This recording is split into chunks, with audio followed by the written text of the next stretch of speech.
Welcome guys to the first of our digestive HyprVideos. Today we will discuss the functional, neural and endocrine organization of the digestive system. Just some easy stuff to get you familiar with the basic concepts you will have to apply to physiology, anatomy and pathology of the digestive system.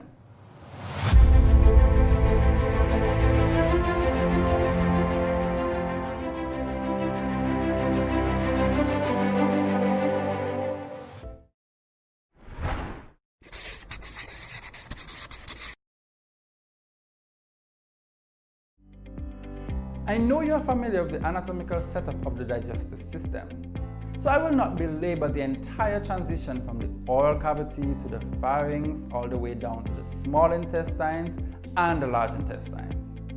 What we must pay attention to, however, is the fact that majority of your digestive system is made up of smooth muscles. We do not have control over its contraction. So just as you cannot get up one day and just contract your iris, likewise, you cannot decide tomorrow that you are going to show your friend that you can make your jejunum do a Brazilian wave. This is extremely convenient because the last thing you want is to swallow your very last piece of chicken and go directly to bed, only to have to wake up in the night just to remember to continue swallowing. Your smooth muscles take care of that for you like a boss. Now remember that I said majority of your gastrointestinal tract is made up of smooth muscles. So wait, does that mean that there are portions that are not made up of smooth muscles?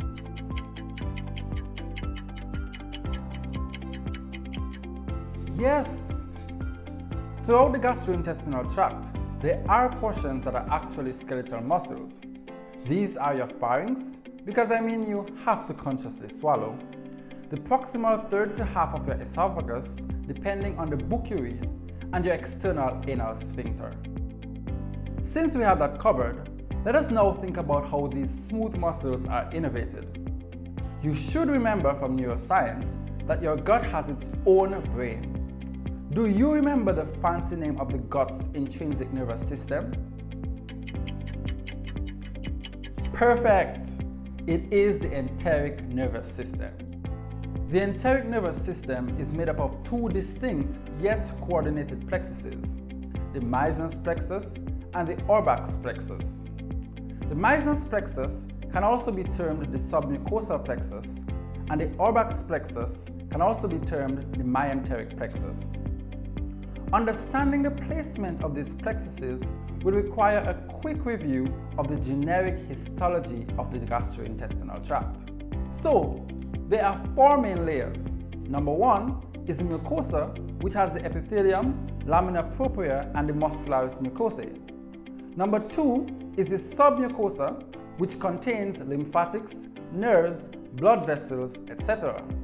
Number three is your external muscular layer, which has an inner circular layer and an outer longitudinal layer. And number four, which is your serosal layer.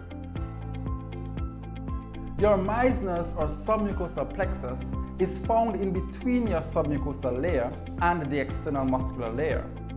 It is responsible for more glandular secretions because remember, your GI lining has secretory functions. On the other hand, your Orbach's or myenteric plexus is found between your inner circular or outer longitudinal muscular layers and stimulates peristalsis. So what we just discussed would be the internal brain of the gastrointestinal tract, which can independently control the secretory and peristaltic functions of the gastrointestinal system. However, as we well know, at times systems need to be tweaked, and that would be where our autonomic system would come in the form of our sympathetic nervous system and the parasympathetic nervous system. As it relates to the parasympathetic nervous system, let us do some quick revision. If our parasympathetic system kicks in, what do we expect within our gut? Do we expect increased activity or decreased activity? Remember that our parasympathetic nervous system is our cool and relaxed system which kicks in when we are relaxing around our dinner table, getting ready to devour that nice juicy steak. So yes, the activity would increase. It is at that point we would want to be increasing enzymatic secretions and increase peristalsis so that the food can bounce into our alimentary canal and facilitate absorption of its nutrients. So the two primary nerves involved here would be your vagus nerve or cranial nerve 10, which innervates up to your proximal colon, and your pelvic nerve S2 to S4, taking over from the colon and continuing downwards. Now, I will ask you again, what about the sympathetic nervous system? What would be the effect on the gastrointestinal tract? Perfect. Reduced secretions and reduced peristalsis.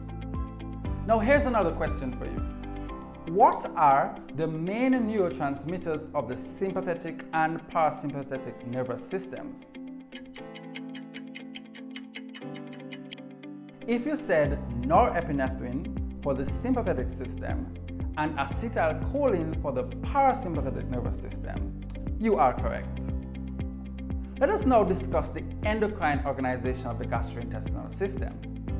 You should be familiar with the terms endocrine, neurocrine, and paracrine. These secretions all exist along the tract, but let us first understand the mechanism behind these secretions. As we already know, endocrine secretions are placed into the bloodstream and travel to their site of action. They bind to their unique receptors and enable a response. Neurocrine secretions, on the other hand, would be produced by what? Exactly, neurons. So, neurons would release hormones from their distal axons and be able to induce local changes. Finally, we have paracrine secretions. These secretions can also be released from endocrine cells, but the primary difference is the distance traveled. Remember, in endocrine secretions, hormones will be secreted into your bloodstream and can be brought to distant sites.